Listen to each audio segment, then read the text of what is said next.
Yo les continúo bendiciendo, amados hermanos y hermanas.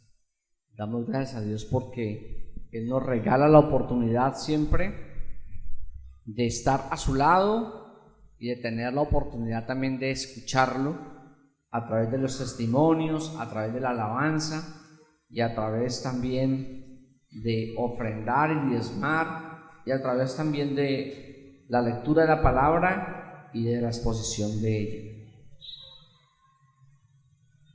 Y quiero hacer una pregunta, y es: ¿cuántos tuvieron dificultad en su casa o camino a su casa para llegar a la iglesia? Discusión con un hijo, con la esposa, con el vecino, se le atravesó un vehículo. Cuando levanten la mano los que hayan vivido esa experiencia, que hayan tenido un tropiezo antes de llegar acá, una situación difícil. ¿Todos llegaron sin problema? ¿Ninguna circunstancia se les presentó en el camino? Así me gusta. Eso quiere decir que espiritualmente estamos volando.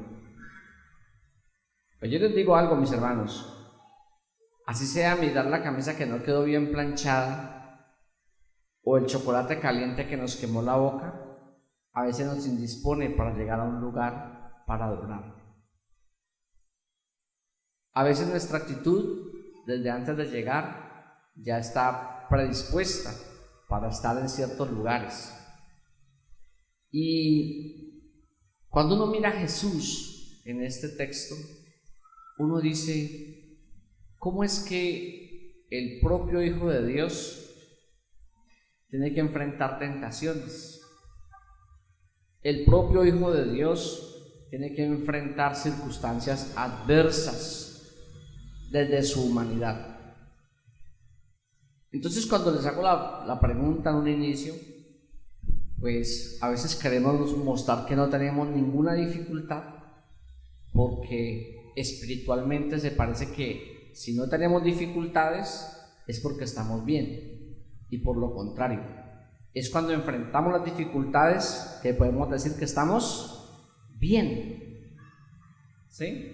Entonces no piense que porque usted discutió o tuvo una situación difícil con alguien, eso te quita la espiritualidad. Lo que hace es que tú te afirmes, porque Jesús y Satanás discutieron: tentación, tentación, más tentación, 3 tentaciones continuas. Entonces a veces nos han enseñado a nosotros que si tenemos dificultades o crisis es porque la espiritualidad está baja. Lo contrario, antes quien vive en una espiritualidad constante, el adversario, ¿qué más hace? ¿Qué hace más el adversario? ¿Qué es lo que hace más el adversario? Le va a tentar más. Jesús acaba de salir de 40 días de ayuno, un tiempo demasiadamente extremo para pasar al lado del Padre, digámoslo en nuestro texto y contexto. Entonces, cuando tú estás mejor espiritualmente, es donde vas a encontrar más situaciones difíciles que enfrentar. Entonces las personas a veces dicen: ¿cómo es eso, hermano? No, excelente, ninguna dificultad, ninguna situación adversa, todo salió a pedir de boca. ¿No será que ya te estás acostumbrando a vivir en las cosas extrañas del mundo y ya no le estorban las que son adversas? Ya es el común, el diario vivir nuestro. Entonces es el trabajo que el Señor quiere hacer en nosotros, que cada situación adversa no nos haga decaer, sino por lo contrario, que nos haga fortalecer. ¿Y qué dice la palabra del Señor? Fortaleceos en la gracia. ¿La gracia de quién? En la gracia del Señor. Fortaleceos. ¿Qué nos invita el texto? Dice el versículo 3: vino el tentador y le dijo: si eres miembro de la primera iglesia bautista, haga tal cosa. Si eres líder de tal ministerio, haga tal cosa. Si eres el papá del ministro de tal cosa, haga tal cosa. O sea, eso, léalo así, porque es que si usted le dice: si eres el hijo de Dios, pues diga de donde somos nosotros, porque nosotros también somos hijos de Dios. Si eres realmente el Hijo de Dios. Y las personas siempre nos colocan un reto, y a veces los retos vienen de afuera, ¿cierto? todos los retos vienen de afuera. Nunca en la casa hay un reto. Siempre el reto está donde quiera que está el Hijo de Dios. Y los retos que nos colocan a nosotros son adversos. Entonces, todo el tiempo el mundo está retando al otro mundo. Y a veces nosotros no entendemos que esto se convierte en una tentación. En una tentación. Y cada vez que nosotros permitimos que esa tentación nos embargue, es porque el tentador está ganando terreno en nosotros. ¿Cuándo el tentador no gana terreno? Cuando nosotros respondemos con la palabra. Versículo 4. Escrito está: no solo de pan vivirá el hombre, sino de toda palabra que sale de la boca de Dios. Hace 20 días en la clase de escuela dominical tocábamos este tema. ¿Cómo ir teniendo la mente de Cristo? Pues cuando la palabra aflora en nosotros. Pero si no la leemos, no la memorizamos, no la tenemos incorporada en nosotros, entonces siempre vamos a contestar desde nuestra propia humanidad. Y la mayoría de personas contestan ¿desde dónde? Desde su propia humanidad. Lo primero que le salió de los labios es lo primero que hace. No contestamos conforme a la palabra, no respondemos conforme a la palabra, sino que contestamos de acuerdo a nuestra propia humanidad. Entonces, ¿qué diferencia hay entre una persona que sigue al Señor y una persona de afuera? A veces no hay mucha diferencia. ¿Por qué no hay mucha diferencia? Porque estamos haciendo lo mismo que hacen los de afuera, contestando con los mismos términos, con las mismas acciones y dejándonos retar por las situaciones que hay en el entorno. Entonces, quizás el reto para nosotros no es que convirtamos las piedras en pan, porque ese no es el reto para nosotros. Pero sí nos piden que hagamos otras cosas que no están dentro del resorte de la vida de un cristiano, haciendo cosas que no las haría nunca un cristiano. Un cristiano no va a permitir hablar mal de otro, dañar a otro, crear un ambiente de descomposición social para que otro sufra. No, los cristianos siempre estamos buscando el bienestar de aquel que es nuestro prójimo, porque la palabra nos reta a nosotros de una palabra sana. Dice: amarás a tu prójimo como a ti mismo. O sea que yo tengo que hacer que mi prójimo viva bien. ¿Y quién es mi prójimo? ¿Quién es mi prójimo? Es la pregunta que Jesús le hace al hombre con el que está hablando. Entonces, el prójimo es el que tengo más cerca. A veces creemos que el prójimo es el papá. Mi papá está lejísimos. Que el prójimo es mi mamá. Ya mi mamá no vive. ¿Sí? Entonces, el prójimo es aquella persona con la cual yo tengo tan cerca, con la cual yo comparto todo el día. Y yo les cuento algo. A veces el prójimo de nosotros no es ni siquiera la esposa, ni los hijos. Porque a veces pasamos más tiempo ¿dónde? En la empresa. En la empresa. ¿Sí? Entonces, 4 o 5 trabajadores acompañándolo a uno, y a veces uno de ellos, como dicen los muchachos, tiene mala vibra y se hace uno difícil allí. Pero el reto es amarlo con todo el corazón. Amarás a tu prójimo con todo tu corazón y con toda tu mente. Amarás a tu prójimo igual que amas ¿a quién? A Dios. Ama a Dios con todo tu corazón, con todas tus fuerzas y con toda tu mente. Así es el versículo. Y luego le dice: pero ama a tu prójimo como a ti mismo. Entonces yo también me amo a mí ¿con qué? Me amo con el corazón, me amo con la mente y también con mis acciones. Eso de amar rompe, porque aquí en la tentación a veces está que no es de comida, porque a veces la comida abunda en nuestra casa, porque a veces los bienestares están para nosotros. Pero cuando entramos al versículo 5, entra a un nuevo reto. le llevó a la santa ciudad y lo puso sobre el lugar más alto. Y le dijo: si eres, otra vez, hijo de Dios, si eres hijo de Dios. Siempre ese es el reto. Si eres hijo de Dios, si eres hijo de Dios, échate abajo, porque escrito está: a sus ángeles mandará cerca de ti. Lo más impresionante para el mundo es la fama. Y las personas buscan siempre estar aquí en el pináculo para mostrarse.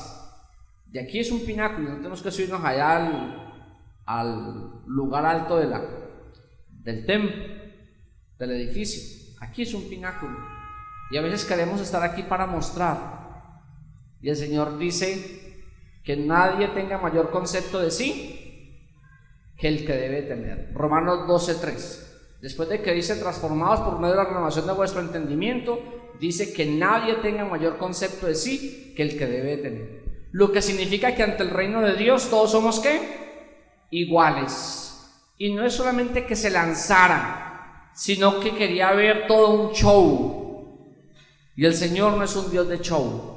Dios es un Dios de orden, de hacer las cosas en su propósito, y con un propósito que nos embarque también a nosotros, un propósito que nos llene a nosotros de su bienestar, de su sabiduría, un propósito que nos dé calidad de vida. Entonces, no es estar en el lugar más alto para mostrarse, no es estar en el lugar más alto para exhibir poder. El poder no se debe exhibir.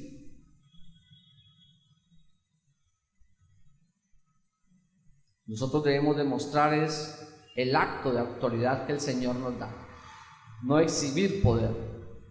¿Usted se imagina si Jesús le acepta el reto y se tira desde arriba para mirar que no le iba a pasar nada? Estaba cayendo en el juego. Pero a veces también alrededor hay personas nuestras, de nosotros, cerca de nosotros, de nuestros amigos, de nuestros vecinos, que nos retan a cosas que nosotros no debemos de hacer. Si hable usted, que usted sí habla, ¿sí? Y entramos entrando en un juego donde no debemos, o decir cosas fuera del destiempo, ¿no? Estamos en un tiempo en el cual hay que hablar es con sabiduría. Antes uno hablaba y reclamaba y nadie le decía nada y las cosas quedaban bien. Ahora usted reclama y se queda con una culebra larguísima, ¿sí? Es que yo hablo así. No. Los cristianos no hablamos así. Nosotros hablamos con sabiduría. Jesús no se dejó impactar por la fama. De por sí, después de esos 40 días y luego empieza el ministerio, no necesitó lanzarse para adquirir lo que quería. Y él no dice: y Jesús era famoso por toda Galilea, Judea y Samaria, ¿cierto que no? Dice: y Jesús predicaba el evangelio como quien tiene autoridad por todas las regiones de su época. Así dice, ¿cierto? Como quien tiene autoridad. O sea que usted y yo, mis hermanos, nada de fama. Y hay un himno que dice que si alguna fama la tenemos nosotros, la llevamos ¿a dónde? Al Calvario. Si algo hemos logrado humanamente, al Calvario. Porque es por Cristo que nosotros hemos logrado. Hace 15 días lo dije y lo vuelvo a repetir. Es que con Cristo estamos juntamente crucificados. Hace 15 días lo dije en el mensaje, pero estoy repitiéndolo aquí porque es que la fama tiene que ir ¿a dónde? A la cruz del Calvario. Todo lo que somos nosotros pasa por la cruz del Calvario, porque a Él le debemos la gloria, la honra y la majestad de su pueblo. ¿Cuántos lo creen así? No somos nosotros. Las personas a veces quieren verse en famosos, pero ¿de qué nos sirve la fama si Cristo no está con nosotros? ¿De qué nos sirve ser reconocidos por hacer cosas fuera del contexto de un cristiano? Ojalá usted nunca esté trabajando por buscar fama, ni por ser reconocido, porque eso nos hace perder totalmente el tiempo. La fama es como la espuma, ¿no? Así como hay harta, también desaparece y queda todo el descubierto. Y me gusta esta última parte del mensaje porque dice: y otra vez lo llevó al monte alto y le mostró todos los reinos del mundo y la gloria de ellos. Y le dijo: todo esto te daré si postrado me llegas a adorar. Entonces le dijo: vete, Satanás, porque escrito está: al Señor tu Dios adorarás y a Él solo servirás.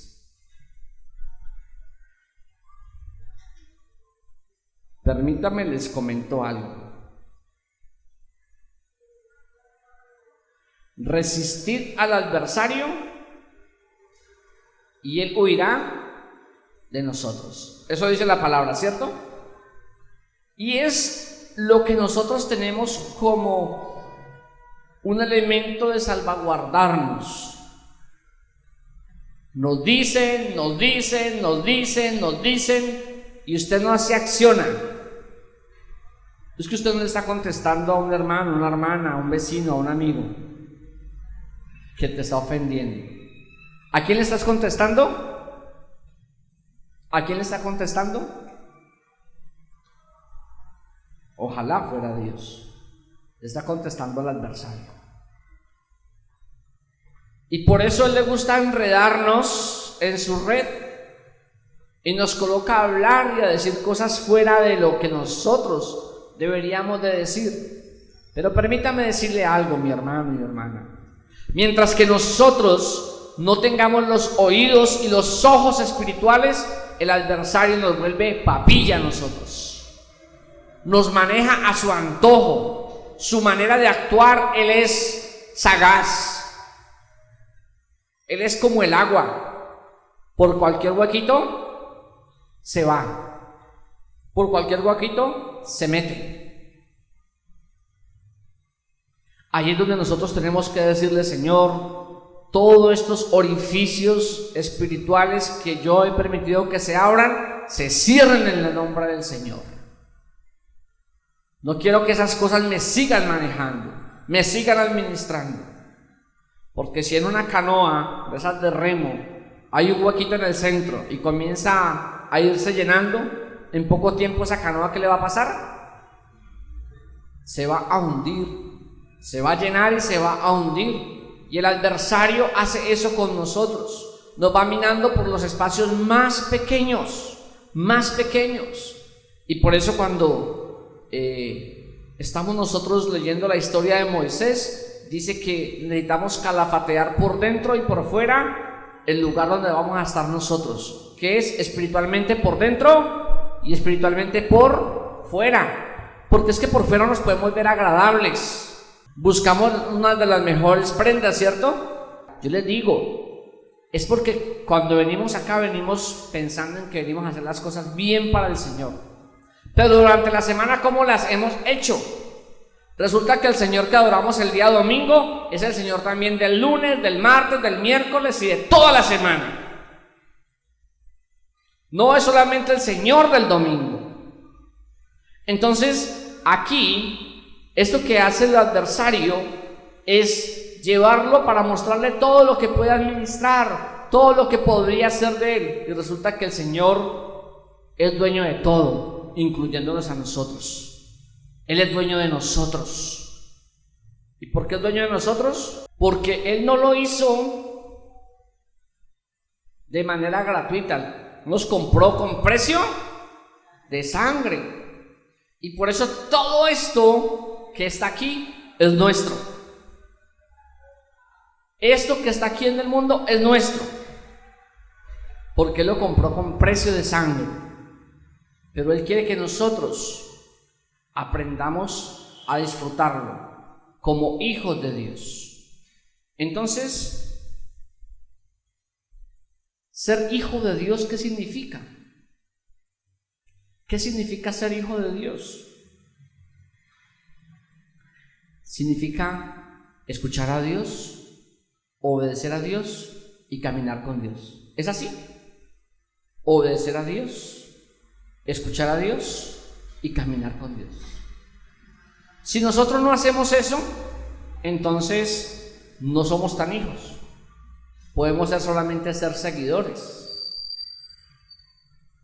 Porque si usted escucha la voz de Dios, no la está escuchando en esta predicación solamente, la está escuchando en su propio corazón, porque Dios a todos nos habla en el profundo del corazón. ¿Alguien ha escuchado la voz de Dios del profundo del corazón? ¿La han escuchado? ¿La han escuchado cuando tienen que tomar una decisión y está el Señor trabajando allá adentro diciéndole, mire, esta decisión es con cuidado? Pero a veces le decimos, no, sálgase de ahí que yo tengo que tomar la decisión a mi manera. Y con eso no estamos escuchando la voz de Dios. Algo otro nos creemos que somos la voz de Dios y decimos cosas que no son de la voz de Dios. Y por eso ustedes casi nunca escuchan aquí en la predicación, y creo que nunca lo he dicho, el Señor me mostró y el Señor me dijo.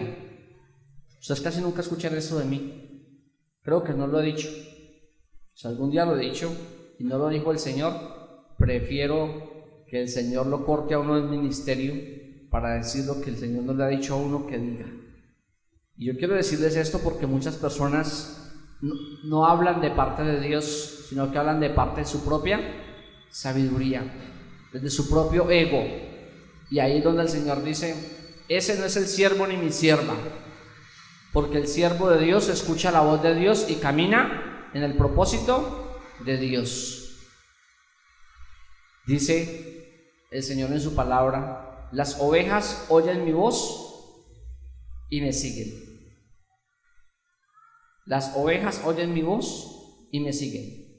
Y los que estuvieron el año pasado con todo el trabajo de mi experiencia con Dios se dieron cuenta cuántas formas habla el Señor, ¿no? El Señor habla de 5 maneras. Creo que les podemos recordar, ¿cierto? De mi experiencia con Dios. Circunstancias, la palabra, la iglesia, la oración y la quinta, a través de mi relación con Él, ¿no? A través de mi relación con Él, Él habla. Entonces, mis hermanos, hoy, leyendo estas 3 tentaciones que vive Jesús, quiero que nos queden 5 verdades para el mensaje de esta mañana. La primera verdad es que el adversario no está lejos, está muy cerca de nosotros. Las personas a veces creen que el adversario no está lejísimos. Decía una abuelita en una iglesia, el primero que llega a sentarse en la iglesia, dentro del templo el día domingo, es el adversario. Y le busca la comba para que no haya paz. Entonces siempre el adversario está cerca. Lo segundo, las tentaciones hay que confrontarlas con la palabra. Las tentaciones no se confrontan con su sabiduría. ¿Cuántos libros en la Biblia tenemos? ¿Cuántos? 66. ¿No son más? Bueno, 66. Mis hermanos, es la palabra. Si en estos 66 libros el Señor nos ha hablado, ya no nos va a hablar.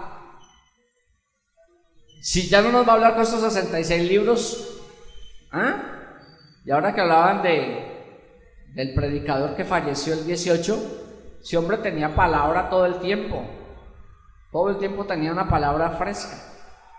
Claro, su experiencia lo hacía también vivir un tiempo a solas con el Señor.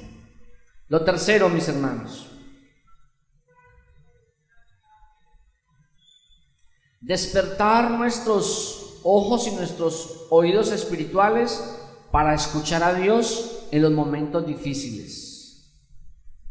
Hace 8 días hablábamos de ello y hoy lo rectifico otra vez y lo ratifico. Porque mientras que usted mira las cosas desde los ojos humanos, usted todo lo ve difícil, lo ve complejo. Llega viendo la mesa choneta, llega viendo que fulano de tal vino fue vestido de tal cosa, mirando todo lo visualmente humano y escuchando lo que no debe escuchar. Pues usted llega con los ojos espirituales, el abrazar a un hermano, eso es una bendición, ¿cierto? El sentir la mano de una hermana, de un hermano, es una bendición.